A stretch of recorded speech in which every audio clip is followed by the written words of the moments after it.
Como é que vocês estão? Que coisa boa, né? Mais um episódio do podcast Mundo Empresarial começando agora.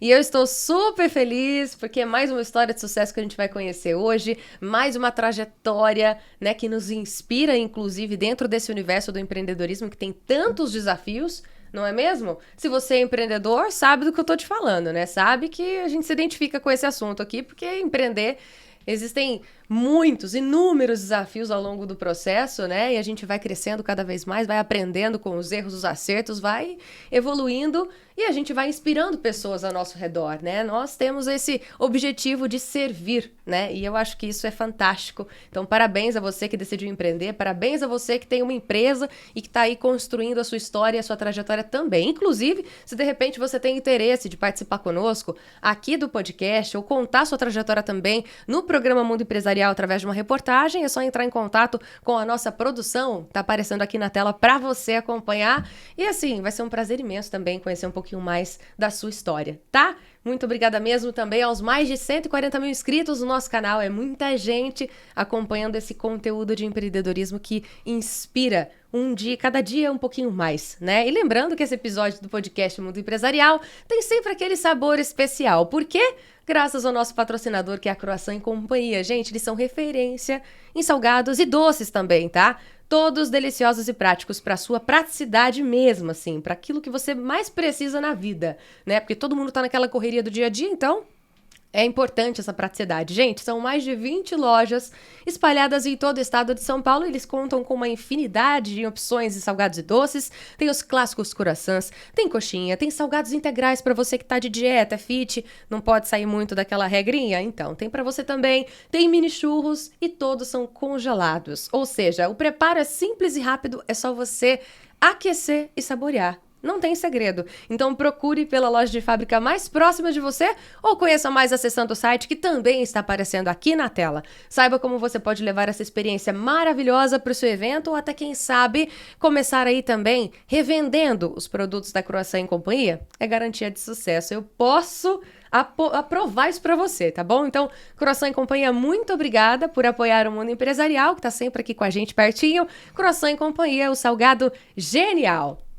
Agora sim, o nosso bate-papo de hoje será com o fundador da Gonçalves Melo Consultoria, uma empresa que é referência em soluções estratégicas para empresas de diversos setores. Então, seja muito bem-vindo, Gilmar Gonçalves de Melo. Muito obrigada pela sua presença aqui nos nossos estúdios. Veio direto da capital paulista para cá? É isso? É, vim direto, agora pela manhã. Então, olha que coisa boa, né? O pessoal ali da capital tem muita experiência, porque aquele lugar não para, né? É 24 horas. A cidade não para. Não é para fracos. Não é, realmente. E vamos lá, obrigada por ter vindo. Vai ser um prazer imenso conhecer um pouquinho mais da sua trajetória, da trajetória da empresa. Primeira vez que está participando de um podcast? Primeira vez. Então, olha só a honra que nós temos aqui, né? De primeira conhecer um pouquinho mais de vocês. Então vamos lá. Eu sempre gosto de saber, primeiro, acho que para começar mesmo, um pouquinho da sua vida pessoal, né? Saber como que foi a sua infância, se você sempre decidiu, se você já tinha aquele instinto, né? De empreender desde pequeno ou não. Como que foi, assim, a sua estrutura familiar? Você nasceu em São Paulo mesmo? Nasci em São Paulo. Meus pais se separaram, eu tinha aí uns 12 anos, mais ou menos. Fui morar em Recife, morei em Recife 2 anos. Que mudança, rapaz! Fui morar em Recife com meu pai, morei lá 2 anos.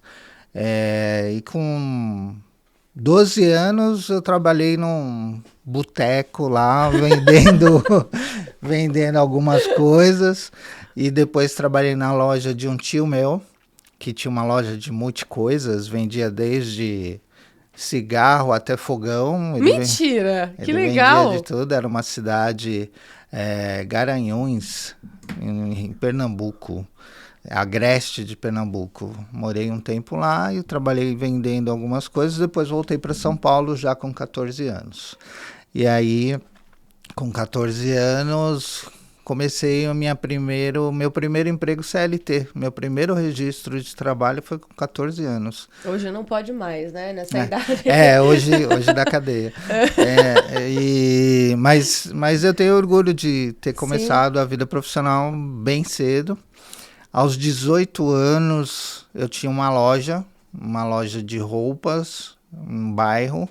Então você já começou a empreender aos 18? Sim, eu e minha mãe, a gente abriu uma loja de roupas no bairro, uma loja de roupas. Foi na época do Plano Collor. Que quebrou, lógico, né? Óbvio, né? Que dor de cabeça, né? Que época. Aí, infelizmente, o Plano Collor realmente foi uma paulada muito grande de muita gente. E foi meu primeiro negócio.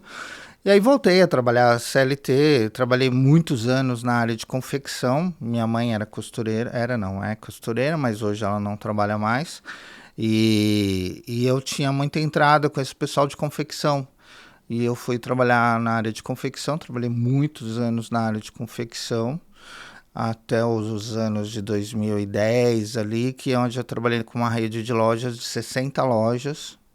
E eu viajava o país inteiro, né, com essa rede para tratar sobre... Fui gerente de TI, fui gerente administrativo, trabalhei em todas as áreas financeiras e foi isso que foi me dando experiência para, em 2012, uma consultoria grande que me conheceu e me chamou para fazer alguns projetos.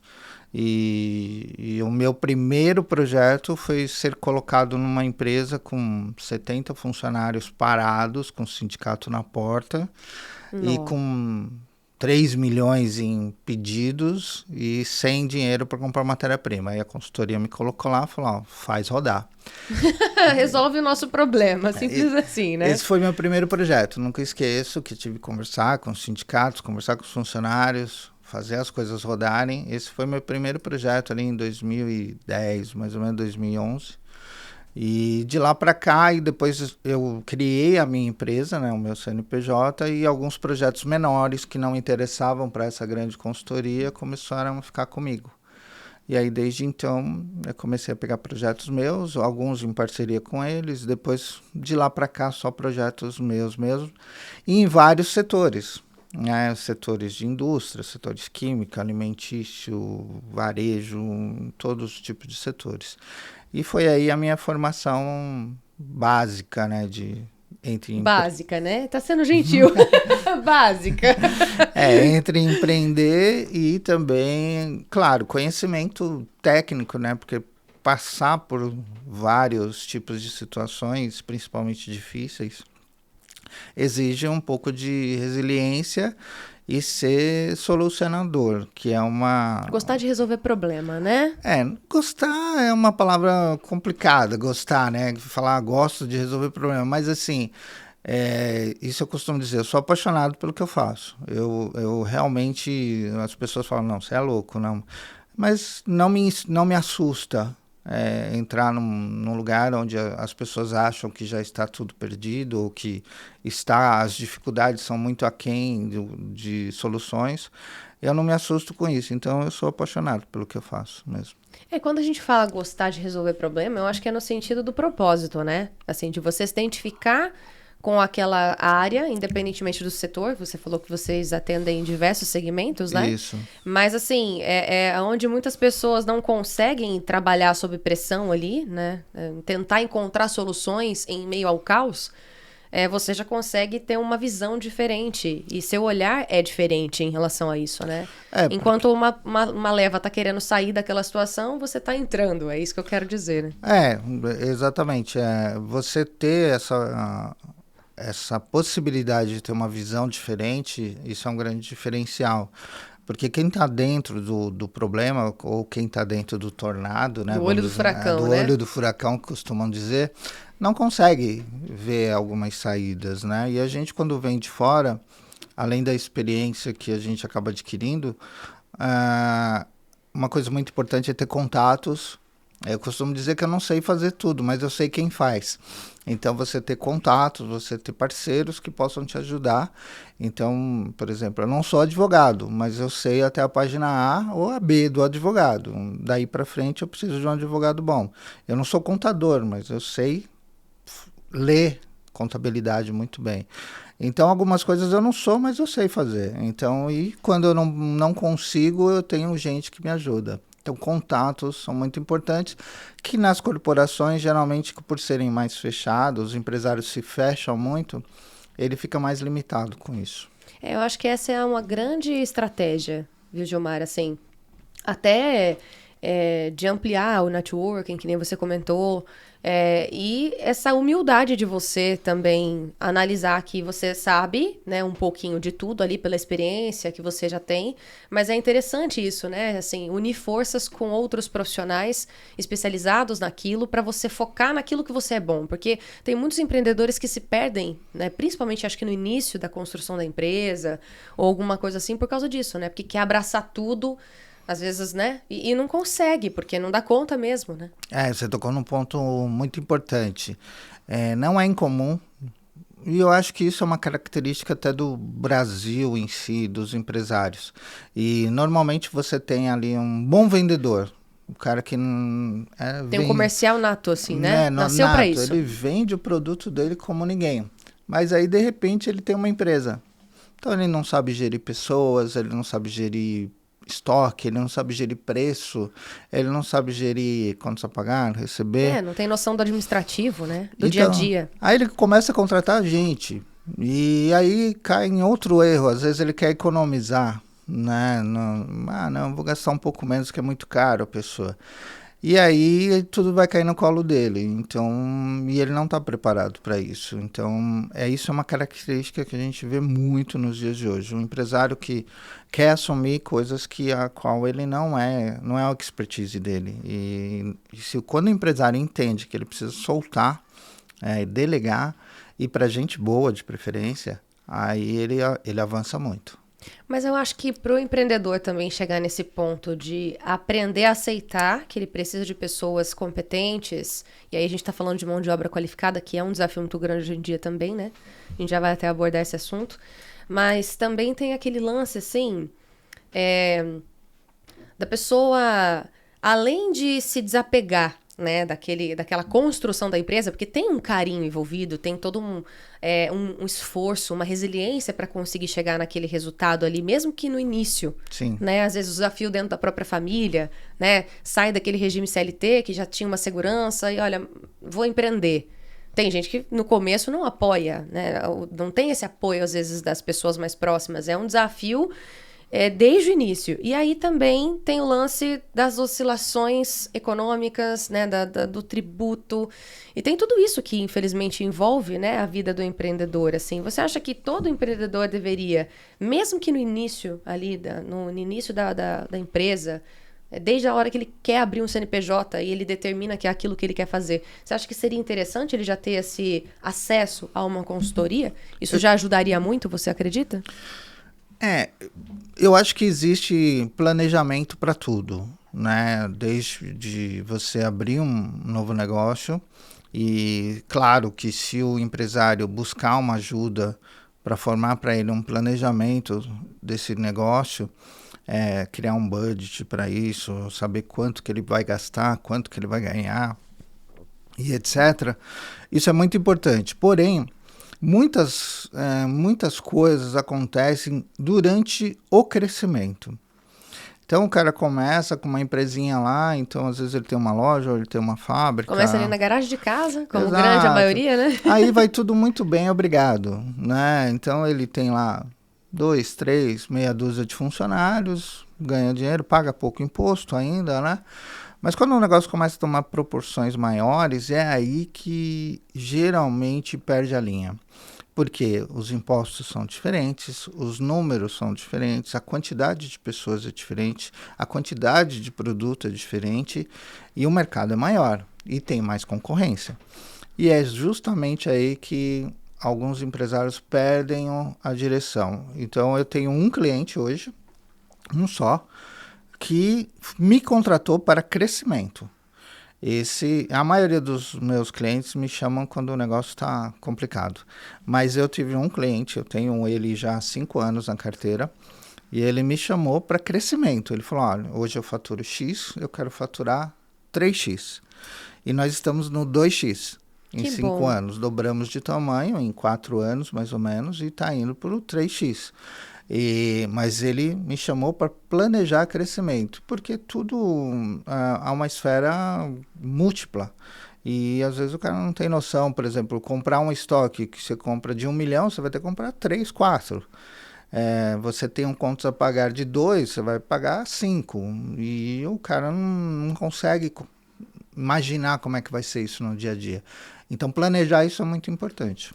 Eu acho que isso também é muito do Brasil, assim, do nosso meio, né? Infelizmente, o brasileiro deixa tudo para a última hora, né? Isso é meio cultural. Deixa também para correr atrás na hora que o bicho está pegando, né? Assim, não tem essa cultura de prevenção, né, assim, de ser algo preventivo, né, isso em todas as esferas, viu, Gilmar, assim, até na área da saúde mesmo, né, Sim. isso infelizmente não tem essa cultura mesmo aqui no nosso país, a gente deixa para mandar o imposto de renda na última semana, entendeu? Não, é sério, isso infelizmente... Tá com cara que você vai mandar na última semana. Não, eu já mandei.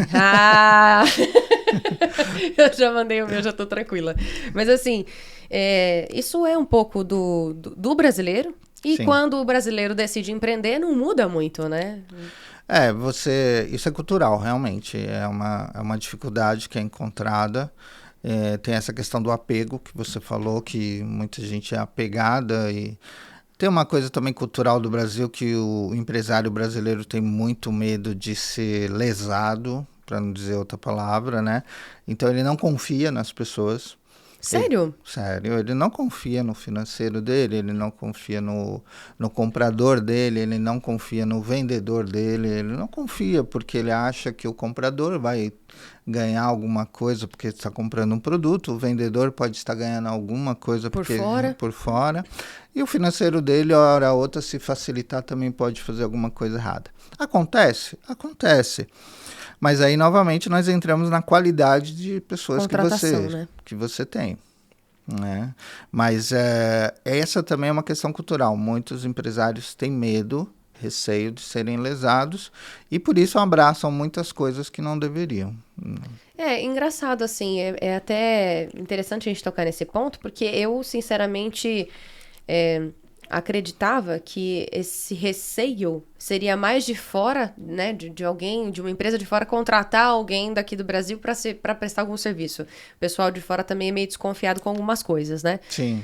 Mas é interessante esse seu ponto de vista e é importante a gente falar sobre isso. Principalmente quando o empresário é um empresário que veio de pequeno, né? Veio muito pequeno e começou a crescer. E ele tem esse apego, né? Apego ao número, apego ao crescimento. Há algumas questões de ego. Há muito empresário com ego inflado e achando que foi ele que construiu tudo aquilo que está lá. Claro, foi ele que construiu, mas... Ele que iniciou, talvez, né? Exatamente. Muitas vezes. Mas assim, ninguém é uma ilha. E ninguém constrói sozinho, né? Não, ninguém é uma ilha, tem que dar crédito a quem tem crédito e entender que a gente precisa de pessoas, precisa ter... Nunca é sorte, não existe sorte em empreendedorismo, não existe sorte, existe acertos e erros, mas sorte não existe. Essa coisa, eu tive sorte, não acredito. Na verdade, é arregaçar a manga e fazer o que tem que ser feito, né?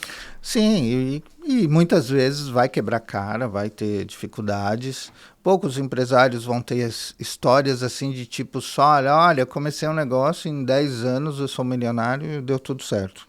Nossa, que bom que você tá falando sobre isso, viu, Gilmar? Porque essa geração que tá vindo aí, meu Deus, que dificuldade, né? Não é verdade? Porque assim... Como eles são imediatistas, né? Assim, como querem tudo para a última hora, assim, tudo pro dia seguinte, querem começar uma carreira, sair da faculdade, né? Assim, não se contenta mais em passar pelo processo do estágio, ganhar pouco, ganhar experiência. Não, já quer sair se achando que conhece tudo e aí é contratado e não está satisfeito com o salário, já fica insatisfeito e já não dá satisfação que vai mais na empresa. A gente está enfrentando um conflito geracional meio complicado, né? Sim, nessa mas atualidade. assim, eu acho que eu sempre costumo ver o lado bom das coisas que acontecem. Eu acho que tem uma coisa boa dessa geração que ela está empurrando a gente para pensar outras coisas e de modos diferentes. Que também havia também Comodidade? uma certa comodidade. Eu pego lá um estagiário, o estagiário fica 2 anos. Cara, vamos lá, né? Você ficar 2 anos guardando um arquivo morto é difícil, né? Sim. Eu fui estagiário da antiga Telesp, Telefônica, sei lá o que nem lembro. O que é hoje, né? Não lembro, mas eu fui estagiário. Me botaram num galpão lá, cheio de caixa de arquivo morto. Era em Alphaville, São Paulo, lá. Eu não aguentei uma semana. Eu falei, gente, o cara me soltou aqui, eu é capaz de me esquecerem aqui, né? Porque é um serviço... Fechar a empresa, trancar a empresa, eu tô aqui ainda. Então, assim, é difícil, eu entendo também. E, ao mesmo tempo, faz com que a gente pense o seguinte... você usou a palavra propósito, eu acho muito importante. Então, qual o propósito que você contrata alguém hoje, realmente? O que você quer para aquela pessoa? Porque, assim, ela aspira a algumas coisas, ok? Tem alguns objetivos, Exatamente, né? seja financeiro, seja comprar um tênis. Na minha época, meu sonho era comprar um tênis, né? Um tênis de marca. Então, sei lá, a molecada de hoje quer sair, quer viajar para a Europa, por exemplo, quer juntar dinheiro para viajar para a Europa. Eu acho louvável, não tem problema. Mas, assim, isso tem que estar combinado. Então, se você contrata alguém que tem esse objetivo, você tem que ter ciência que você vai ser, através do seu trabalho, que você vai entregar para ele, vai ser possível ele chegar pelo menos próximo disso. Porque se ele não vê isso, ele realmente vai embora.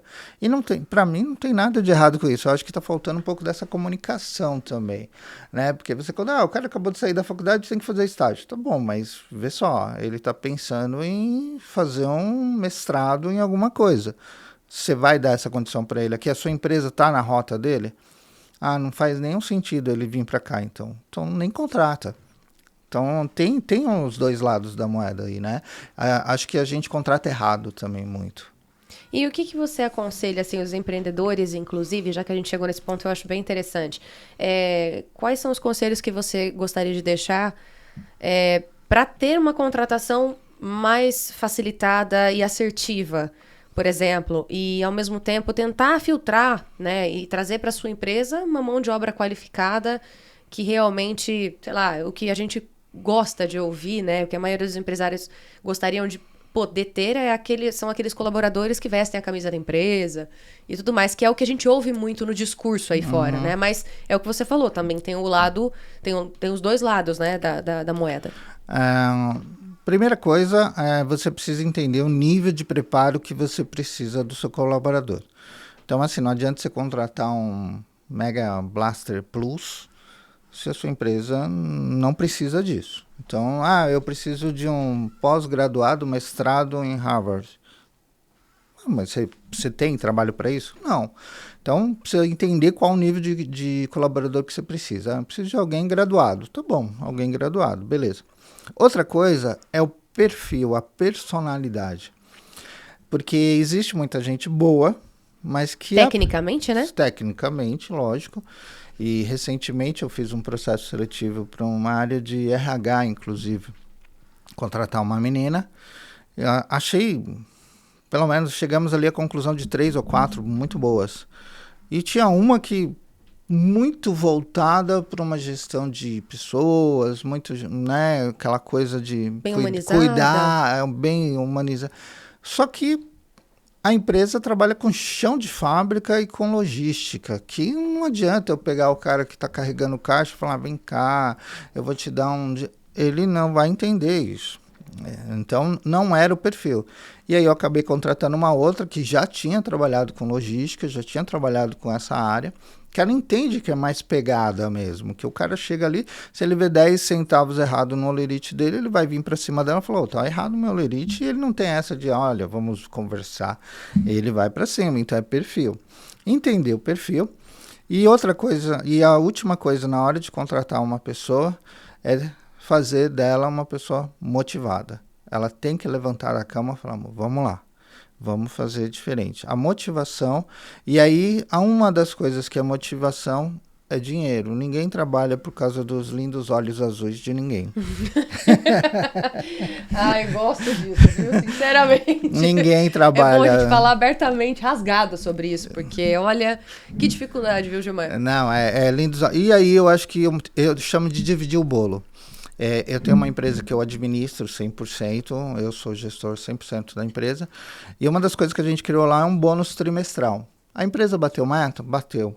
Trimestralmente a gente pega um percentual desse volume que bateu de meta, divide para todo mundo, inclusive o pessoal de chão de fábrica. Em 60% é chão de fábrica, 40% é administrativo. Então tem gente que ganha R$1.000, tem gente que ganha R$1.500, mas para um cara que trabalha no chão de fábrica, que ganha R$2.000, R$3.000, ele ganha 1.000 a cada trimestre, já é uma... Ele começa a me amar, grande motivação, sim, com certeza. E aí o que acontece? A grama do vizinho já não fica tão linda assim. Porque ele começa a olhar para a grama do vizinho e falar, tá, mas lá é o mesmo salário, mas não tem bônus. E outra coisa, né? Eu acho que não é só uma questão, acho que da pessoa olhar no olerite ali e ver que ela recebeu R$1.000 a mais a cada 3 vezes. Eu acho que não tem a ver só com o dinheiro aí. Eu acho que tem a ver com a sensação da pessoa ser vista. Reconhecida. Né? Reconhecida, porque eu acho que todo mundo busca um lugar de pertencimento nesse mundo. E aí que vem a motivação. Isso em todos os sentidos, assim, você quer se sentir pertencente à sua família, você quer se sentir importante naquele ambiente que você nasceu, né, que você cresceu, até quando você vai escolher alguém para você se relacionar, tudo isso tem esse senso de pertencimento. E a gente passa muito mais tempo da nossa vida trabalhando do que muitas vezes com as pessoas que a gente ama, com os nossos amigos, com a nossa família. Então, se você não se sente pertencente, reconhecido dentro da empresa que você trabalha, realmente não tem motivação. Por que eu tô acordando cedo, né? Assim, você vai... Às vezes tem muita gente, principalmente em São Paulo, que enfrenta uma luta para chegar ao trabalho, né? Metrô lotado, ônibus e, enfim, vários percalços aí ao longo do trajeto para conseguir chegar no trabalho e depois voltar para casa tarde ainda. Então, o que motiva, né? Por que tá valendo a pena vir aqui? Não é só porque eu tenho boleto para pagar, não é? Exatamente. Então, a motivação, ela vai sempre ser um plus. Porque ser contratado, salário fixo, receber o salário no final do mês é mais que a obrigação, é o contratado. Agora, o que diferencia a empresa? O que diferencia para o colaborador ele olhar para a empresa e falar, é diferenciado aqui. Então, assim, porque trabalho é igual em muitos lugares, né? Então, quem tem que lançar contas a pagar, vai lançar contas a pagar, quem tem que carregar caixa, vai carregar caixa. Mas o que te diferencia? Né? Meu patrão meu chefe é legal. Na hora não é isso que vai motivar ele, Sim. Né? Porque então assim, cada vez menos você tem essa relação de amizade, como você falou, de vestir a camisa da empresa. Não tem isso, gente, uma relação muito profissional. É dinheiro. É um jogo de interesses, vamos dizer assim. Acaba sendo, né, gente? Né? Salvo você coloca alguém da família lá. Que eu acho que não funciona, tá? Sentimos aí. Acho que temos experiência de um profissional que já prestou consultoria para empresas familiares, acredito. Não funciona. Assim, você vai ter problemas. São outros desafios, né? São, porque você vai olhar para um sobrinho, ou para um irmão, ou para uma esposa, sei lá, um marido. Você não pode demitir eles. Isso é uma coisa interessante. Você vai quebrar. Vontade não falta, talvez, né, Gilmar? Não, e é verdade, vontade não falta. E o pior, os quebra-pau são muito mais feios. E às vezes separam-se famílias por causa disso. Sim. Mas... Eu tô rindo, mas, gente, com todo respeito, tá? É porque... Não, mas é verdade.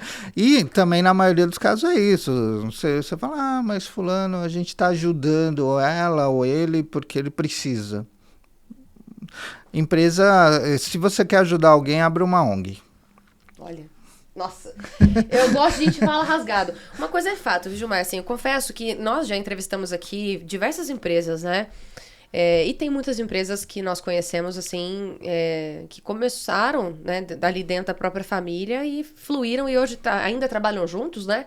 E pela experiência que eles contaram, deu certo. Desde que, isso é unânime, né, Lucas? Eu acho que o Lucas também pode até comentar isso aqui com a gente.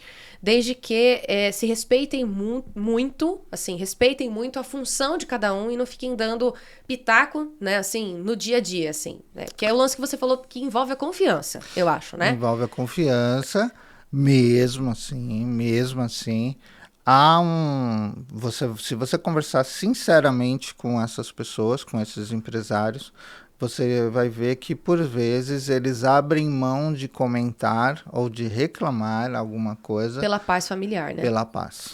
Eu acredito que sim, porque esse negócio de, a gente deixa o problema na empresa, a gente só fala de problema da empresa na empresa e em casa a gente não fala.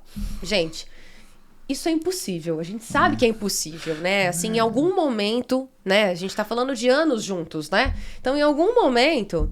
Num almoço em família, numa sexta-feira à noite, chegar né? Tem que ter um nível de maturidade profissional e pessoal muito grande. E eu diria que tem gente assim que funciona, mas que já passaram por muitos perrengues, porque não é uma situação fácil de chegar a essa coisa de, olha, a gente funciona muito bem. O casamento já é uma sociedade, né? Vamos combinar. Não é verdade? O casamento já é uma sociedade que tem os seus desafios imensos. Então, imagina você ter duas sociedades com a mesma pessoa, né? É um desafio. E aí o cara traz filhos, traz a tia, traz o primo, traz o sobrinho. Aí quando você vê, você fala, cara...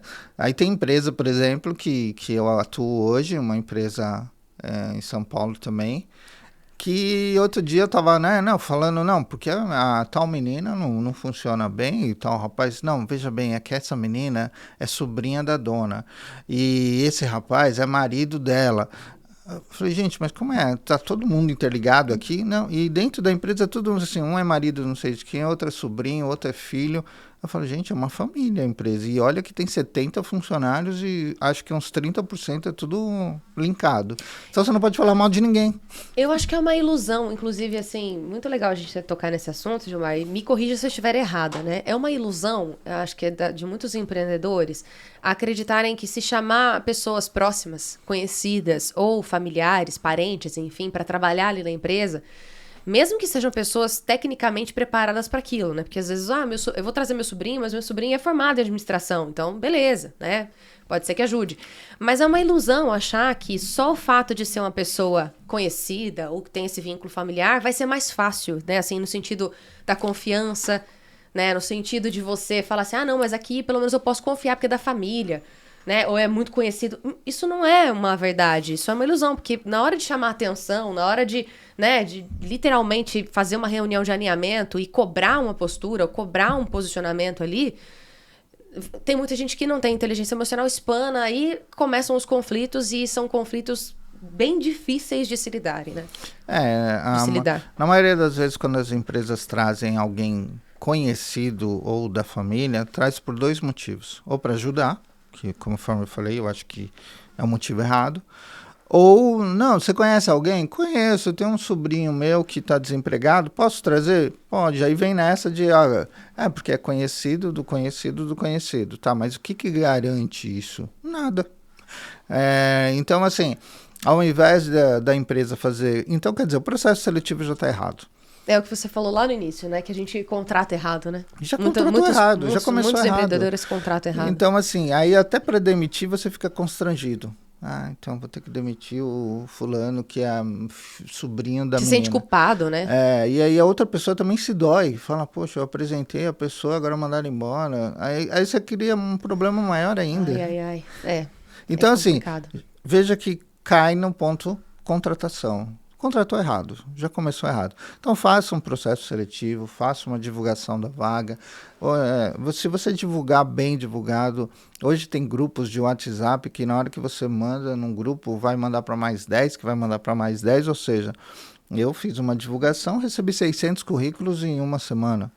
Então, assim, é questão de você usar esses canais. Aí você tem que ter um pouco de trabalho para filtrar isso, para ler isso e falar, bom, deixa eu ver o que me serve aqui ou não. Então, também é aquela coisa, a pessoa não quer trabalhar também, né? Faz o processo, né? Se você tem um RH, então, fala, o RH, faz um trabalho aí. Faz certinho aí, né? Exatamente. Agora, chamar é mais fácil. Fala, alguém conhece aí? Claro, todo mundo conhece alguém. Todo mundo tem um indica, né? Isso é fato. E já começou errado. Eu já ouvi dizer também que hoje em dia os processos de contratação mudaram muito, porque tem muita gente que não está mais se apegando mesmo a currículo, né? Então, tem muito disso, né? Você tocou num assunto que eu sou um pouco controverso com isso. Então, por exemplo, não acho que, principalmente hoje, as faculdades estão agregando muita coisa. Então, eu sou formado faculdade XPTO. Nossa, isso já foi importante, né, Gilmar? Vamos combinar? Mas eu fiz pós. Tá bom, hoje você faz uma pós online que uma vez por semana, talvez você faça uma aula online. O resto é tudo... Não sei se isso pode ser chamado de uma pós. Então, outra coisa. Estou optando cada vez mais em contratar 40 a mais, 50 a mais. Nossa. Estou optando cada vez mais, porque são pessoas que já estão muito bem decididas na sua vida, sabem o que precisam, sabem quanto precisam para viver. São mais dedicadas, né? Mais comprometidas. E a relação é mais duradoura, não é uma relação ficante, como eu costumo dizer. É uma relação muito mais duradoura e são pessoas, eu contratei recentemente 2 pessoas de 60 anos. Que bênção isso, que legal. Que estão precisando, lógico, mas que são excelentes profissionais, qualificados e tecnicamente você não acha no mercado. E estavam com dificuldade de conseguir trabalho. Essa menina de RH que eu falei há um pouco atrás aí, 45 anos. Eu falei, aí uma das coisas que eu pergunto na entrevista, quanto tempo você está parada? Tô, sei lá, 5 meses, tá. E qual é a dificuldade que você está encontrando aí no mercado? O que está acontecendo que você não está conseguindo um trabalho há 5 meses? Né? Porque o mercado está aquecido. Estamos em pleno emprego no Brasil. É minha idade. Eu falei, como assim? Não, eu tô achando que 45 anos já tá muito velha, não sei o que. Pra mim não faz sentido. Ainda mais pra mulher. Isso aí, infelizmente, ainda é uma realidade. Assim, principalmente se a mulher ainda é mãe. Assim, existe esse preconceito ainda, por incrível que pareça. Porque falar, nessa idade, é mãe, às vezes, de uma criança pequena ou que tem alguma necessidade, enfim, não, vai dar problema porque vai precisar se ausentar do trabalho algumas vezes. Sim, gente, pode ser que aconteça. Mas isso... Relações humanas, né? Mas veja, a pessoa de 40 a mais, 50 a mais, como eu disse, é uma pessoa que até para isso ela está mais resolvida. Sim. Mesmo que ela tenha uma criança nova, mesmo que ela tenha uma dificuldade, ela busca uma relação de ajuda já. E de estabilidade, né? Ela tenta procurar isso já. Enquanto as pessoas mais novas, nada contra, tem uma dificuldade de buscar essa relação de ajuda, né? Porque às vezes uma mãe de 25 anos, sei lá, de 22 anos, que tem no mercado também, né? Ela vai ter essa dificuldade, né? Mãe nova, ela não sabe como lidar com isso, ela mesma quer resolver tudo com a criança e não consegue também falar, me ajuda aqui. Já uma pessoa de 40 anos já entendeu que tem algumas coisas que dá já foram resolvidas. Ninguém vai morrer por isso, né? Tipo assim, a gente andou no porta-mala do Fusca e ninguém morreu por isso. Né? A gente comeu bala soft. Nossa! E teve... Bala soft, pra quem não sabe, tem que explicar, né? Tem que explicar. Porque a gente viveu com metiolate, né? Nossa, e ardia. Então... Eu ainda, tá vendo? Eu fico feliz, porque isso que ele tá falando, eu ainda peguei um pouquinho dessa geração, Eu não sei se é bom ou ruim, né? É bom. É bom, Gilmar. Eu fico feliz, eu sou da década de 90, então eu gosto, porque eu acho que foi bom, assim, a gente pegou um pouquinho da... Não, eu digo assim... Eu costumo dizer que foi a nossa infância foi a última mais saudável, assim, nesse sentido, né? Essa geração... Gente, que saudade, inclusive. Saudade. Ainda existe? Vende ainda, né? Eu não sei. Podem mandar. Eu não sei se ele te dava. Não tem problema. Eu não sei se ele melhorava, assim, a questão de realmente você te Abrir dar o apetite. Ou se ele te deixava pilhado, né? Porque... Saía que nem o Sonic, né? Almoçava e... A criançada ia brincar na rua. Mas assim, eu digo que a nossa geração, aí os 40 a mais, vamos chamar assim, né? 30 e poucos 40 a mais. Cara, a gente saiu do fax. Nossa, que saudade. A gente viu nascer o celular. Pois é. A gente viu nascer a internet.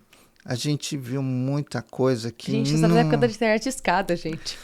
Aquele barulho era Não terrível. era? Nossa, meu Deus do céu. Cara, que saudade. Máquina de escrever, Nossa, muito máquina de nostálgico. escrever está em museu hoje. Pois é. E assim, eu vi um meme. Datilografia. Eu vi um meme Curso outro de datilografia. dia. Curso de datilografia. Você tinha que as teclas cobertas. Você tinha que adivinhar onde estava. Adivinhar não, você tinha que saber onde estavam as letras. E tinha teste para isso. Tinha prova. Inclusive, na década de 80, ter curso de datilografia era um requisito em currículos. Né? Olha, você tem curso de datilografia? Ah, tem. Se a gente colocar hoje que a gente tem o curso de datilografia no currículo, vai resolver alguma coisa? Não, é capaz do cara perguntar para você, o que é datilografia? What is this? Não é? Então, assim, a gente foi privilegiado e isso fez da gente uma geração mais resiliente. E é por isso que eu estou optando cada vez mais por 40 a mais, 50 a mais, porque são pessoas capacitadas, pessoas que são resilientes e pessoas que, não sei por que, o mercado está deixando disponível aí. Então... Quem aproveitar, aproveitou, né, Gilmar?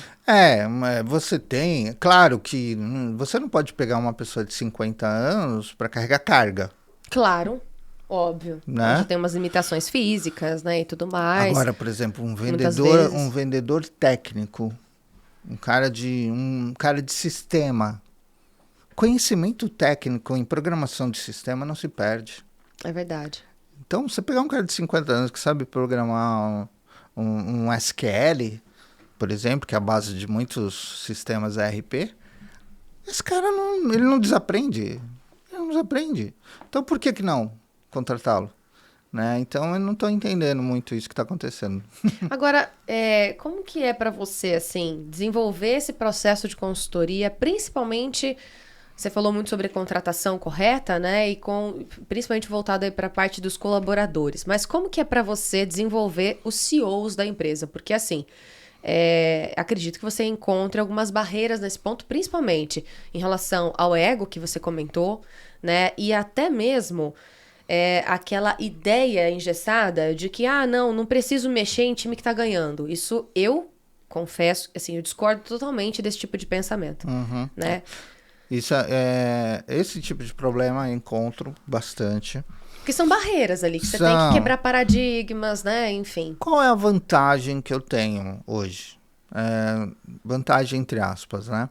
A maioria dos empresários, quando me chamam, eles estão em dificuldades. Seja ela financeira, seja ela de processos, seja ela comercial, ou qualquer outro. Então ele me chama e ele fala, cara, não está funcionando, está errado, está dando errado, preciso de ajuda. Esse reconhecimento já é uma baixada de bola, né? Tipo assim, quando ele pede ajuda, ele reconhece que ele está tendo problema. Tem alguma coisa errada ali, né? Que não está dando certo. Já é uma baixada de bola dele, então isso é muito bom. Porém, você já tem uma abertura aí para trabalhar, né? Isso, mas eu encontrei, não poucas vezes, mas também não muitas vezes, alguns empresários que queriam que eu corroborasse aquilo que eles queriam fazer. Tem tipo assim, faça tudo o que você precisa fazer, mas desde que seja do jeito que eu quero.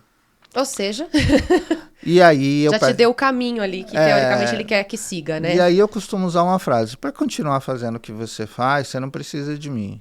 Ou para continuar do jeito que tá, você não precisa de mim. E eu já pedi para sair de algumas empresas por causa disso.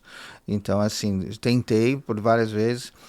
E às vezes eu tenho que forçar um pouco, tentar um convencimento. Mas quando começa o convencimento fica muito desgastante. Maçante, né? Eu falo, cara, faz o seguinte... Porque para mim não é a questão do dinheiro. O dinheiro é uma consequência do bom trabalho, né? Então, assim, eu acho que eu vou ganhar de alguma forma ou de outra. Mas é importante que eu consiga fazer a diferença. Porque para entrar lá e daqui um ano o cara quebrar, falar, olha, Gilmar entrou lá e não resolveu quebrou nada, do mesmo jeito. Teoricamente, entre muitas aspas, né? Quebrou do mesmo jeito. Ou seja, a minha reputação é o meu trabalho, é a minha cara lá dentro da empresa. Então eu não posso entrar num lugar que o barco está furado e terminar de afundar. Eu tenho que ir lá e ensinar como é que vamos remendar isso aqui, vamos tentar navegar e vamos tentar voar aqui. Então, se eu não conseguir fazer isso, e por causa do dono principalmente, ou dos sócios, eu prefiro sair. Se eu entender que não vai funcionar, que ele não vai abrir mão do formato dele, falo, então não faz sentido ter uma consultoria. Eu acho que isso é bem transparente da sua parte, eu acho isso muito legal, porque tem muitas pessoas que começam empreendendo focada muito na parte financeira, né? Eu quero empreender porque eu quero chegar num nível de faturamento X, eu quero ganhar tanto, e começa a empreender olhando muito pro dinheiro. E é isso que você falou mesmo, eu também acredito muito nisso, que o dinheiro ele acaba sendo uma consequência de um bom trabalho e daquilo que você tem como propósito, né? Em mudar aquele cenário e fazer uma transformação ali, deixar um legado daquilo que você nasceu para fazer. Né? Essa questão do dinheiro é muito importante porque eu também reconheço que quando eu era CLT, eu tinha essa coisa, não, eu preciso ganhar mais, eu preciso de um aumento, não, mas esse salário não tá bom. E depois de muito tempo eu demorei para reconhecer que o dinheiro é uma consequência, ele não é o objetivo maior, ele é uma consequência de um bom trabalho feito, de um bom reconhecimento, de uma boa estratégia.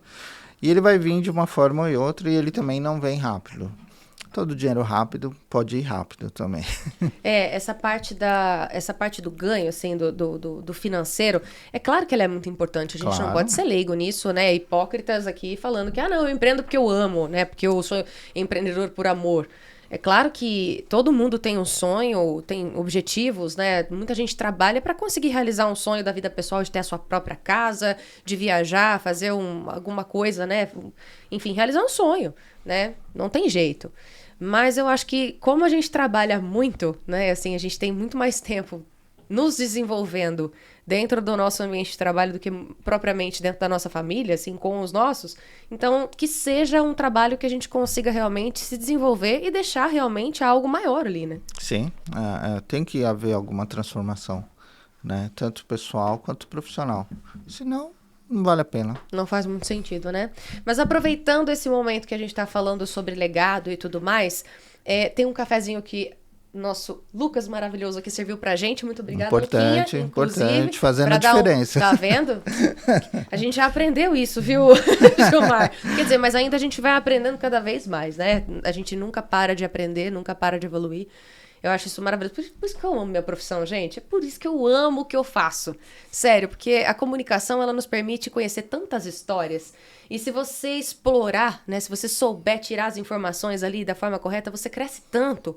Aprendendo com o outro, aprendendo com a dor do outro, aprendendo com a trajetória do outro. Isso é maravilhoso. Então, fique à vontade, tome seu cafezinho aqui, que, obviamente, não tem como a gente não falar de um crescimento muito grande. E se você tem um crescimento na sua empresa, você precisa pensar em o quê? Numa referência de soluções gráficas personalizadas, que é da Print que eu tô falando. Se a sua empresa tem essa necessidade de cartões de visita, embalagens, adesivos, rótulos, canecas ou até materiais promocionais, a Print é especialista em entregar tudo isso com qualidade, agilidade e ainda ótimos preços, tá? Tudo com tecnologia de ponta e um atendimento pensado, assim, para quem vive aquele dia a dia dos negócios, que é uma correria que só, né? Então acesse print.com.br e descubra como levar a sua identidade visual, como levar a identidade visual da sua empresa para outro nível. Então, Print, muito obrigada por apoiar também o mundo empresarial. E a gente falou sobre mão de obra, a gente falou sobre quebrar esses paradigmas com os CEOs, com as empresas, né? Principalmente nesse quesito, assim, de desafios, às vezes, que as pessoas estão passando, que as empresas estão passando. Mas como que você encara também, Gilmar, a tecnologia que a gente está avançando cada vez mais, chegando a inteligência artificial aí, quer dizer, chegando, né? Eu sempre falo chegando, mas já chegou há muito tempo. É agora que a gente está tomando um pouco mais de conhecimento do que a inteligência artificial realmente pode atrelar para o nosso dia a dia, porque as grandes corporações, as grandes empresas já trabalham com isso há muitos anos, né? Sim. Dentro da área de produção, eu tenho um parceiro já que trabalha com indústria 4.0, que na área de tecnologia é muito importante, que é o apontamento da produção direto, né? Ou seja, você saber o que está acontecendo na sua máquina just in time, ou seja, na hora. Isso é muito importante porque a nossa indústria ela tem muita perda no processo produtivo. E quando você fala em perda numa empresa que gasta 2 milhões por mês, sei lá, de matéria-prima, você perder 5%, você está perdendo 100 mil reais por mês, ok? E tem gente que perde mais que isso, tá? Meu Deus, eu não consigo nem imaginar a dor disso, sinceramente. Então, e aí você multiplica por 12, que é 1.200.000, e assim por 5, que vai virar 6 milhões, em 5 anos o cara perde 6 milhões. Então, assim, não é incomum, tá? Isso, a cada endereço que você for, você vai achar isso. Bom, fora isso, nós temos a questão dos ERPs, que eu chamo, que são os sistemas de gestão. Sistema de gestão. Então, você tem N sistemas hoje no mercado, de várias marcas, de vários nomes, né, que fazem gestão das empresas, que é para você controlar o teu financeiro, controlar a tua produção, controlar o teu produto, controlar o comercial. Então, toda essa parte de sistema também é uma área que cada vez mais precisa ser investida pelos empresários. Os empresários têm um péssimo hábito também de tentar diminuir custo com o sistema. Então, você chega lá na empresa, o cara tem um faturamento de 5, 10 milhões e tem um sistema que ele gasta R$1.000 por mês. E aí tem um monte de gente usando planilha para controlar N coisas e aí você não tem controle de nada. Então, hoje existem sistemas que você implanta, consegue ter ferramentas de BI, que é uma boa ferramenta, que consegue te dar dashboards online no teu celular. Então, você consegue saber hoje quanto sua empresa faturou, quanto que ela gastou, quanto que ela tem para receber e como é que está a sua equipe de vendas, como é que estão suas metas. Isso online no seu celular. Isso é tecnologia, não precisa ser uma grande inteligência artificial para isso. Isso é básico hoje em dia. Mas, infelizmente, existem empresas faturando aí 10, 20, 30 milhões por ano que não investem nesse básico. E falta de informação hoje, ela é prejuízo. Então, tecnologia, tanto nos smartphones quanto em sistemas ERP, existe uma tecnologia de baixo custo, eu acho que é baixo custo, que vai permitir tomarem decisões mais rápidas, porque a grande dificuldade nas empresas é tomar as decisões certas. E eu costumo dizer que eu não consigo tomar decisão sem informação. Sem informação eu não consigo falar faz ou não faz. Informação é muito importante. E não adianta falar que você vai tomar uma decisão por instinto, ou não, é que eu sei que é assim. Não é, você não sabe que é assim. Precisa entender o momento, como é que está seu caixa, como é que estão suas vendas. Isso é informação. E nas grandes corporações, como você falou, realmente aí a automatização, que é a parte de robôs, de máquinas de grande porte. Então, recentemente, numa empresa que eu atendo, que ela encerrei o contrato, mas a gente fazia mobiliários de aço, né? Prateleiras, essas coisas. E a gente investiu numa máquina, um robô, que ele fazia todas as soldas sozinho. Nós tiramos com uma máquina cerca de 15 colaboradores, né? Gilmar, mas você está dizendo... Não, esse é o mundo, né? Assim, a máquina trabalha mais rápido, ela trabalha com uma eficiência melhor. Uma precisão maior. Uma precisão maior, com mais produtividade, com menos custo. É claro que existem algumas profissões que com o tempo vão acabar. Né? Por exemplo, outro dia eu precisei de um sapateiro. Você não acha mais sapateiro? Nossa, é verdade. Esses dias eu precisei também. Nossa, que dificuldade. Você não acha sapateiro. E quando você acha, é aquele senhorzinho lá que já está há 300 anos ali de sapateiro. Qual a sucessão? Não tem sucessão. Qual é o, entre aspas, de modo carinhoso, tá? Qual é o moleque hoje de 16 anos fala, eu quero ser sapateiro? Nossa. Aí entra aquele lance da mão de obra que a gente estava falando, né? Não assim, quer. Da dificuldade. Vai acabar, entendeu? Vai acabar. Então, algumas profissões, e tem profissões e produtos Nós passamos pelo CD. É engraçado. Isso que você falou do sapateiro, eu acho até interessante, porque olha que choque de realidade, né? Assim, que eu tive, eu percebi isso, e já que você tocou no assunto, me veio um insight, eu vou comentar. Eu tava procurando também um sapateiro, uma pessoa, e geralmente a gente gosta, isso é muito do brasileiro também, de referência, né? Ah, você conhece um bom sapateiro? Porque se for pra levar em qualquer lugar também e deixar o sapato pior do que tava, melhor não levar, né? Enfim. Então, você conhece um bom sapateiro pra indicar? Ah, conheço, mas fica em outra cidade, assim, enfim. A dificuldade de se encontrar. E aí, né, recentemente eu fui ao Iguatemi, e lá tem uma loja, né, uma sapataria ali especializada em consertos de calçados, bolsas, e eles ampliaram o leque. Não é só mais colar a sola do sapato com a cola ali. Um exemplo, né?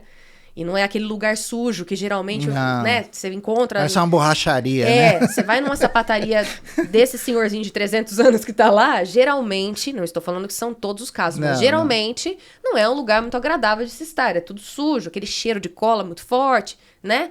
Meio escuro, enfim, aquela bagunça toda cheia de coisas. Mas eles se acham. Eles se acham, é isso que eu ia falar. Tudo bem, mas olha que coisa diferente. Hoje Então, você tem um serviço personalizado, com certeza 3, 4 vezes mais caro, mas ainda assim encontraram um nicho que talvez dê certo, né? Exatamente. E talvez sejam as únicas lojas que vão prosperar daqui a um tempo. Porque as pessoas vão continuar necessitando desse serviço. Exatamente. Então, assim, trazendo para esse paralelo, é a mesma coisa do profissional de solda que eu acabei de falar.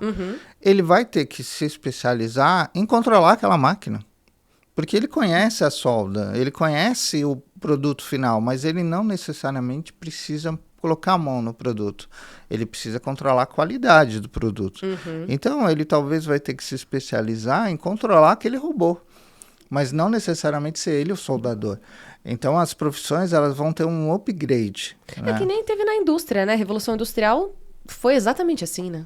Exatamente. Então, você pega na década de 70, fazer um carro, né?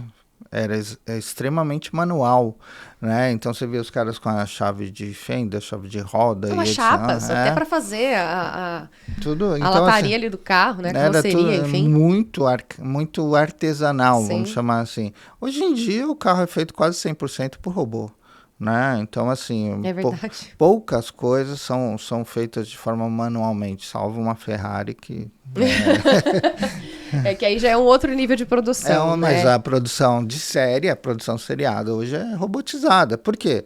Qualidade, eficiência, produtividade e custo. Não, isso que você falou, produtividade, é verdade, porque todo minuto sai um carro da linha de produção, isso seja da grande maioria das montadoras hoje em dia, né? Então, assim, eu acho que... E aí, voltando pro assunto da tecnologia, a tecnologia tem tudo isso. E aí, entra a questão novamente cultural do Brasil. Não adianta você ter a faculdade se você não está antenado com aquilo que realmente você vai usar no dia a dia. Eu fiz uma faculdade de administração, mas... Beleza, todo ano eu faço 2 ou 3 cursos de alguma coisa, que eu acho que eu posso aplicar. Cursos, se é uma dica também que eu posso deixar, façam cursos de pequena duração, mas que sejam aplicáveis a curto prazo. Então você tem preciso controlar um robô. Tá, como é que eu aprendo isso aqui? Vai lá, faz um curso de 6 meses e pronto, agora eu sou especialista em controlar um robô. Pronto, já é um curso de especialização. Isso não vai aprender na faculdade, não vai ter jeito. Então, assim, a gente tem que ir agregando novos conhecimentos, né, aos poucos, porque a gente tem que ir se atualizando. E isso dentro da área de tecnologia vai ser cada vez mais constante. E aí depende da iniciativa de cada um, né? Cada um vai... Então, não adianta reclamar, assim, falar, então, eu não consigo mais... Não tem mais mercado para mim. Não tem mais mercado. Tá, mas você se especializou em alguma coisa? Você tentou? Não. Ficou ali naquele comodismo. E aí, eu sou um pouco frio para isso. Eu falo, então, me ajuda a te ajudar, né?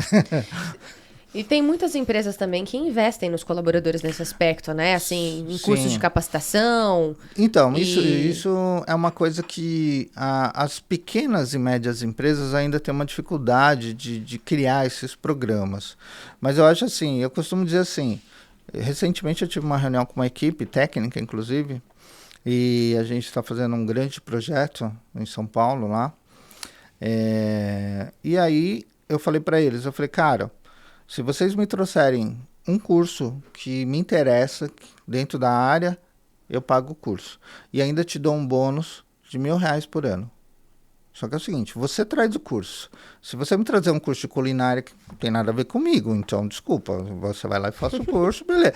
Agora, se trouxer na minha área técnica que eu preciso, eu pago o curso e ainda te dou um bônus. É a única maneira de incentivar o cara a se especializar, porque é ele que vai ter que dedicar tempo e estudar e tudo mais. Não sou eu que vou enfiar na cabeça dele o conhecimento, né? Exatamente, mas eu acho que também tem um pouco, não vou dizer que são todos os empreendedores, porque não é verdade, mas eu acho que também tem um pouco daquele lance assim, mas e se eu investir na capacitação dos meus colaboradores, depois eles vão ficar bons e aí eles vão embora? Tem esse pensamento também em alguns, principalmente nos pequenos e médios empreendedores às vezes, né? Mas aí entra novamente a palavra propósito. Eu acho que a partir do momento que você decide ser empreendedor ou empresário, uma das coisas que eu fico mais feliz na vida é olhar para um colaborador que uma vez a gente trabalhou e daqui a pouco você olha e fala, cara, pediu para sair, mas está numa multinacional. Fala, que legal. Cresceu, né? Eu fico feliz por isso, porque você ajudou a montar um bom profissional, a preparar um bom profissional. E eu não tenho problema com isso de se sair... Esse apego emocional, né? Não, mas espera aí, se a pessoa... A nossa responsabilidade é colocar pessoas melhores no mercado, seja com você ou com outros. E por quê? Veja bem, com quem você trabalhava? Trabalhava com o Gilmar. Poxa, o Gilmar mandou uns caras ruins para o Dedéu aqui, né? Não sei. Com quem você trabalhou? Porra, só vem gente boa de lá. Então, olha que diferença a referência. Né? Então, só que isso é ego também. Então, tem gente que não gosta. Fala, não vou soltar. Cara, o mundo é isso, é troca de experiências. E deixar as pessoas voarem, eu acho que faz parte do jogo. E se foi, que bom. Que bom que você conseguiu colocar uma pessoa que alguém reconheceu que é muito boa. Então, se sinta feliz porque você formou um profissional bom. Esses dias eu vi uma tirinha, assim, no Instagram, né? Que fala exatamente sobre isso. Se você fica feliz de ver o voo do outro, você entendeu tudo na vida. Né? Porque... Mas é difícil, hein? Não, é difícil, mas é o que eu costumo sempre dizer, até para as pessoas mais próximas a mim, assim, quando você tá num momento difícil da vida, em qualquer circunstância, seja pessoal, profissional, enfim, você tá lá no fundo do poço, assim, é fácil chegar alguém e te estender a mão, e, né, te oferecer um ombro, e falar assim, não fica assim, você vai superar, vai dar tudo certo, né, vamos dar a volta por cima, enfim, conta comigo. Não é difícil, porque você tá ali vulnerável, de alguma forma. Difícil mesmo, eu sempre falo isso e ninguém vai tirar isso da minha cabeça. Difícil mesmo é alguém torcer por você e ficar feliz com as suas conquistas. Quando você tá decolando profissionalmente, quando você tá ganhando dinheiro, quando você tá feliz no seu relacionamento, quando você tá bem, né? Assim, atingindo todos aqueles sonhos, aqueles objetivos, sabe? Crescendo na vida. Aí as pessoas estarem do seu lado em todos os aspectos. Aí sim é que a gente testa quem são as pessoas que estão ao nosso redor de verdade. Assim, e eu acho que é aí que a gente começa a filtrar as pessoas que realmente seguem conosco, né? Que provavelmente cabe numa mão só ou no máximo em duas, né? Vamos supor. Mas é porque as pessoas têm uma dificuldade, como você falou, quando você está na dificuldade, normalmente as pessoas sabem por quê. E talvez até se identifiquem, né? Com alguma dor ali também, eu tô com dificuldade financeira, perdi o emprego. Tô com uma dificuldade amorosa, separei. Então as pessoas sabem o porquê do seu momento. Agora, quando você chega com, sei lá, um carro zero, as pessoas falam, como? Tentam entender o porquê, né? Como você conseguiu aquilo. Comprou uma casa nova, um apartamento, como? Fazendo o quê, né? Porque no teu problema ele sabe a causa. Agora, na tua prosperidade, eles não sabem a causa. Quantos perrengues. Eu, várias vezes, até hoje, tem dias que eu trabalho 14, 16 horas. Isso ninguém vê, na verdade, né, Gilmar? Então, assim, trabalho durante o dia, chego em casa, ligo o computador e vou lá até 11 horas da noite. E tem gente que recebe e-mail meu meia-noite. entendeu? Só que eu não falo para ninguém isso, eu não preciso falar para ninguém. Agora, quando me vem, tipo assim, viajou para a Europa. Como? Da onde? Então, eu acho que eu até entendo. Falo, mas eu também não tenho que explicar. Tá certo. É sobre isso mesmo. E você tem alguma história que você queira compartilhar com a gente, engraçada, que aconteceu? Ou algum caso que marcou muito você? Uma consultoria que você realizou que... Assim, acredito que todas as consultorias que você já realizou, mais de 40 empresas, né? Vocês já atenderam ao longo desses anos.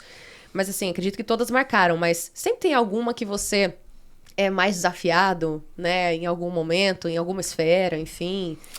Eu acho que uma grande virada na minha carreira como consultor foi uma empresa que eu prestei consultoria na área de alimentos, de sorvetes, inclusive. E Neudo e Filomena eram os proprietários dessa empresa. Isso eu posso falar. Agradeço muito eles pela oportunidade. E eu estava ali no começo ainda da consultoria. E trabalhei com eles durante um bom tempo, ajudando eles a organizar. E depois eles me chamaram de novo e falaram, quero vender a empresa. Eita! Falei, beleza, só que precisa organizar. Organizamos a empresa e conseguimos vender a empresa para uma multinacional italiana. E fomos auditados pela Price, que é uma auditoria tanto do Brasil quanto da Inglaterra. Tivemos reuniões múltiplas. E vendemos a empresa, é um case de sucesso, que isso deu uma grande virada de chave de experiência para mim, para minha equipe que ajudou, e eles ficaram muito felizes com o resultado, e isso foi uma virada de chave que deu, sabe, aquele upgrade também na consultoria, também falar, tem um case aqui que... Realmente foi sucesso. Foi sucesso, então isso eu guardo com muito carinho, a oportunidade que eles me deram. E o desfecho, que foi eles realmente terem conseguido vender por uma multinacional. A marca existe até hoje. Que legal. Aqui no Brasil. Está coligada com outras marcas, muito, muito grandes, inclusive da Itália. E a gente participou de tudo isso, né? Teve reuniões com o CEO, CFO de lá de fora e tudo mais. E foi muito gratificante participar desse processo. Isso é um case de sucesso muito grande que deu uma virada de chave na gente também. E a gente, nosso bate-papo foi tão fluido assim, né? A gente começou falando sobre os desafios e tudo mais.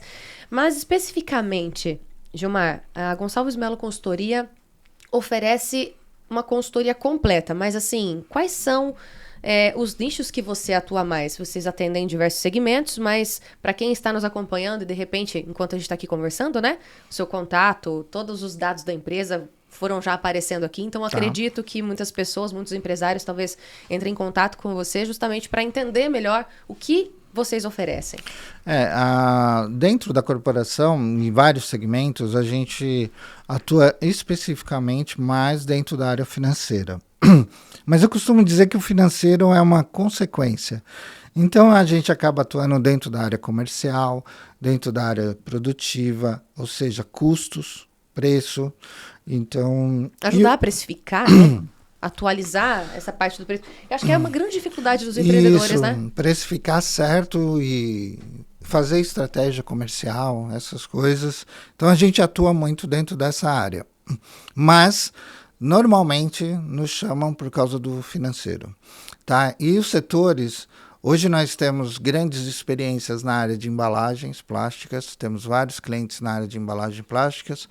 Atuamos também na área de alimentos e atuamos na área de indústria, né, seja ela qual for o segmento também. E aí não tem um setor muito específico. Como eu digo, os problemas são sempre os mesmos, só mudam de endereço e algumas nomenclaturas. Então não tenho muito problema com os setores. Então, a área de vestuário também a gente atuou muito, né? Hoje eu tenho bastante cliente realmente na área de embalagens plásticas. Esse é um segmento que hoje mais a gente está atuando. E vocês atendem nível Brasil? Né, assim, dependendo Sim, da já procura. atendemos Santa Catarina, já atendemos Minas Gerais, já atendemos, assim, quando vai muito ali para o norte e nordeste, fica difícil uma questão de agenda, né? Até porque eu gosto de ser um tipo de consultor muito presente, eu trabalho a 4 ou 6 mãos com com as pessoas. Eu não sou aquele consultor que chega na empresa e fala, então, ó, tá aqui a cartilha, você vai fazer isso, isso e isso, e daqui a um mês eu volto para ver se está tudo certo. Não, eu faço junto. Né, eu sou hands-on ali, né, então eu gosto de estar presente toda semana, pelo menos 1 ou 2 vezes eu estou nos meus clientes. Então eu atendo hoje, minha carteira hoje tem cerca de 6 ou 7 clientes diferentes, tá? E a agenda é 170 horas por mês, entendeu? Eu imagino. Mas dá para fazer, com muita disciplina, com muita organização, em reuniões, que isso foi uma coisa que eu aprendi. Você tem que ser muito objetivo. Em reuniões de 1 hora, 2 horas, você resolve muita coisa. Mas tem que ser objetivo, tem que ter pauta, né? Por quê? Porque nós temos que otimizar nosso tempo, né? Então, temos que ser muito objetivos. Isso foi uma coisa que eu fui aprendendo. E é aquilo, quando eu sento junto com o empresário, olha, vamos falar sobre isso, vamos resolver isso. Podemos. Então, amanhã começa. Pronto. E assim vai. E o que você considera como um principal diferencial ou alguns diferenciais de vocês? Porque assim, hoje, depois principalmente da pandemia, né? A gente hoje abre as redes sociais e o que não falta, né, são pessoas trabalhando com consultoria, né? Coachings, enfim. Não, é sério, tem tudo isso, né? E são profissões honrosas, obviamente. Claro. Tem pessoas que trabalham seriamente com isso e realmente apresentam resultados. Mas tem outras pessoas que a gente sabe que não, né? E Sim. como diferenciar esses profissionais? E como que você encara isso, assim, esse mercado que infelizmente ou felizmente, enfim, tem esses desafios também? Primeiro que mercado, o nome já diz, tem espaço para todo mundo, é mercado, né? No meu caso, o grande diferencial é realmente essa presença, trabalhar 4 ou 6 mãos junto com o empresário. Nós realmente preferimos entrar dentro da produção dele, entrar dentro do financeiro dele, estar presente no dia a dia dele e sentir com ele as dores. Esse é o nosso grande diferencial. Falar, vem cá, vamos lá que eu te ajudo. Existem outros modelos? Existe. E aí vai caber a cada empresário, a cada um que tem suas demandas, entender o que é melhor para ele. Mas eu não sou alguém que vai chegar lá e fazer um discurso e falar, então, você tem que fazer desse jeito. Não, eu vou fazer junto. Esse é o nosso grande diferencial.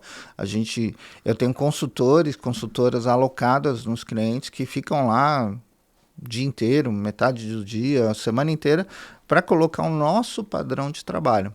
Porque seria muito simples eu falar, então faz assim, voltar lá e falar, então você não fez, deu errado. Mas aí não vai funcionar. E já aconteceu, acredito que talvez tenha acontecido com você, de uma empresa te procurar depois de já ter passado por uma consultoria frustrada? Tem várias. Por causa disso, porque existe muitos consultores que fazem exatamente isso que você falou, né?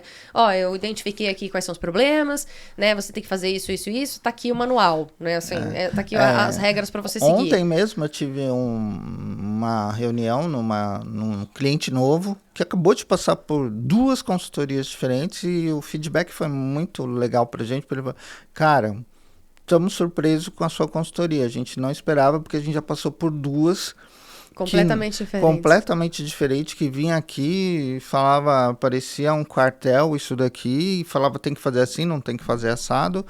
Vocês não. Por quê? Porque eu prefiro trabalhar com os colaboradores. Fala, cara, teu colaborador, vamos lá, vamos ensinar ele.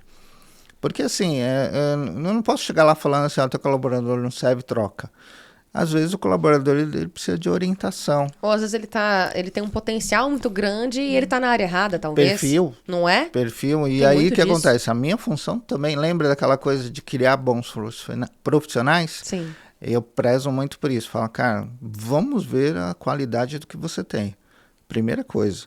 Porque o cara já está lá, conhece o dia a dia, sabe as dores. Então, assim, se você melhorar o dia a dia dele, ele já vai ficar muito melhor.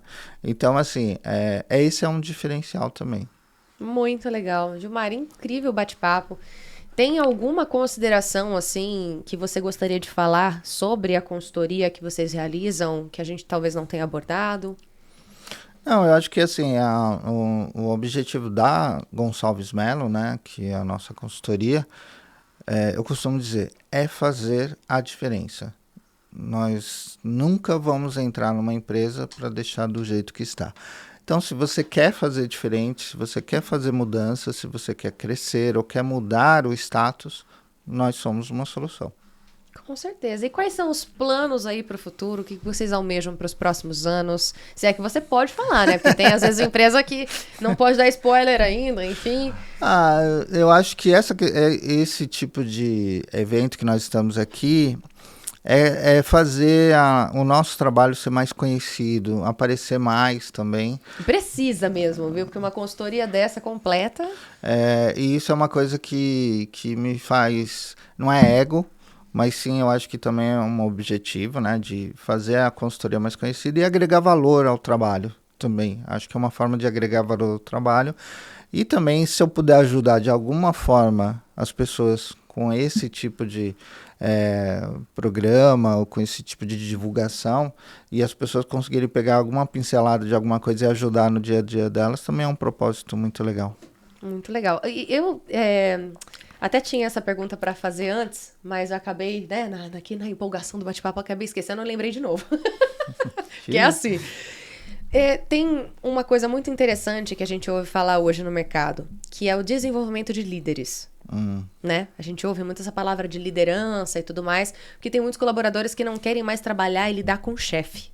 Tem essa diferença, né? Tem. Você encara isso? Como que tem sido para você também desenvolver os líderes das empresas que você vem prestando a consultoria e tudo mais? Então, líder tem uma questão também que eu tenho uma certa reticência a falar sobre desenvolver líder. Eu acho que o líder é nato. Uau! Né? Líder não... Você não faz líder, ele nasce feito, você só descobre. É diferente. Mas a pessoa vai sendo lapidada também ao longo do processo, né? Toda pessoa, o líder, chefe, etc., todos têm seus defeitos e suas qualidades. Mas normalmente o líder, ele é nato. E faz sentido isso pra você? Assim, existe uma diferença entre o que é ser líder e o que é ser chefe, por exemplo? Sim, porque o líder, ele é aquela pessoa que ele é um exemplo, né? As pessoas olham para ele e falam, cara, olha que legal aquele cara que ele faz aqui. Pô, olha que diferença que ele faz. Olha o quanto que ele resolve, olha o quanto ele chama de responsabilidade. O chefe é aquele cara que delega e transfere responsabilidade. É diferente. Eu acho que tem muito também a ver com, assim, inspiração, né? Hoje em dia, quando eu era criança... Na verdade, eu ouvia meu pai falando assim, faço o que eu digo, não faço o que eu faço. Eu ouvi isso muitas vezes dele, né? E como a gente não tinha acesso à internet como nós temos hoje, né? O que os nossos pais falavam era verdade praticamente absoluta ali, tinha que ficar, né? Não é? A gente acreditava naquilo e acabou.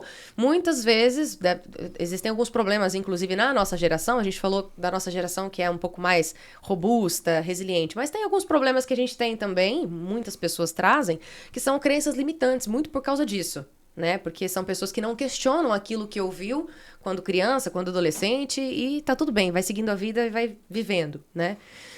Mas eu acredito muito que essa geração de hoje questione muito mais nesse aspecto e fala assim, poxa, né? Mas você tá falando pra eu fazer tal coisa, mas você mesmo não faz. Por que que eu tenho que fazer? Não tô falando que a pessoa tá certa, tá? Mas eu acredito que existe muito essa diferença entre o que é ser líder e o que é ser chefe, né? O líder, ele dá um exemplo, muitas vezes, daquilo, né? E realmente conduz uma equipe, né? Dentro daquele segmento que ele tá atuando. E o chefe, às vezes, nem tanto, não consegue se desenvolver nesse sentido.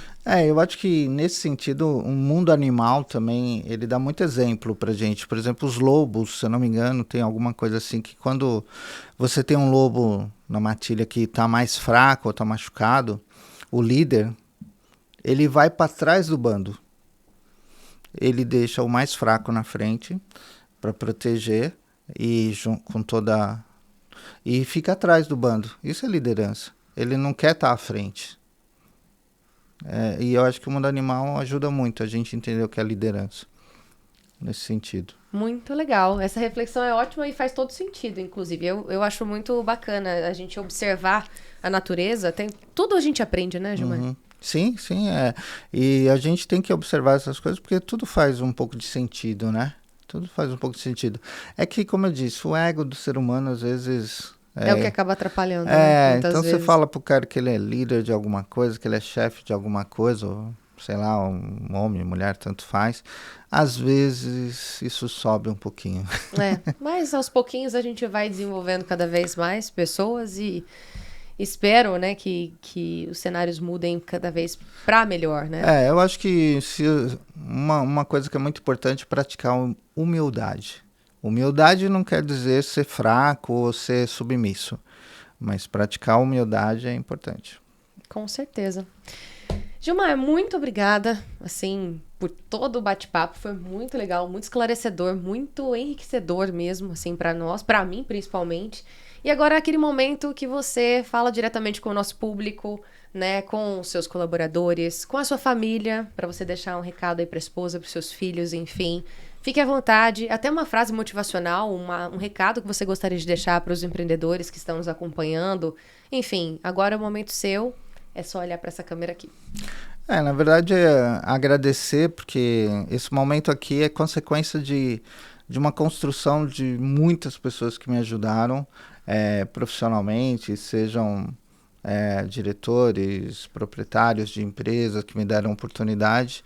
Claro que família, filhos são uma base muito importante para tudo isso, e a gente ter condição emocional para tocar tudo isso. E eu agradeço a esse ponto que estamos, né? E todos os colaboradores que eu tenho que me ajudam, que são uma base muito importante, e eu chamo de pilares. E esses pilares são muito importantes para continuar esse trabalho. E eu entendo que é uma grande motivação todo dia levantar e fazer o que a gente faz e dizer que eu amo o que eu faço e quero fazer cada vez mais. Maravilha, muito obrigada mais uma vez pela sua presença aqui nos nossos estúdios, por ter compartilhado a sua trajetória. Foram pensamentos e insights assim muito valiosos para nós e acredito para quem está nos acompanhando também. Então, desejamos, né, eu, em nome da Global aqui, toda a nossa equipe, muito sucesso para vocês, né? Cada vez mais prosperidade e que vocês consigam alcançar outras empresas com esse propósito lindo que vocês têm. Obrigado e obrigado pelo espaço também. Imagina. E a você que nos acompanhou nesse episódio, muito obrigada por ter ficado até aqui conosco. Compartilha, inclusive, esse episódio com as pessoas que você acredita que vai realmente mudar, né, esses insights, que podem ajudar aí. Eu tenho certeza que foram muito valiosos, né? Então, muito obrigada a sua presença. Se você não é inscrito no canal, se inscreva, né? Ative o sininho das notificações para você acompanhar todo o nosso conteúdo. E nós temos um encontro marcado sempre às 8h da noite aqui no nosso canal do YouTube. Então, a gente se encontra no próximo episódio, tá? A gente se vê. Tchau!